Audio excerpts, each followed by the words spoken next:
Buhay abroad. Minsan, dumating ka sa puntong gusto mo nang bumigay at gusto mo nang sumuko.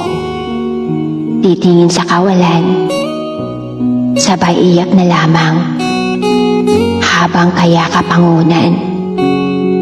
Tiis at tiyaga lang ang labanan. Ganyan ang buhay abroad. Nagtitiis at nagsasakripisyo para sa pamilya.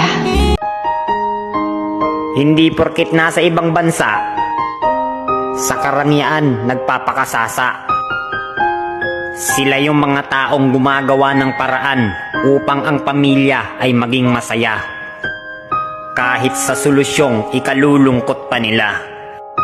Pinagsisilbihan ang iba para sa kamag-anak ay may maipadala. Tinitiis ang masasakit na salita para sila ay kumita. Para sa kanilang mga pamilya, makontento sa kung ano ang ipinaabot.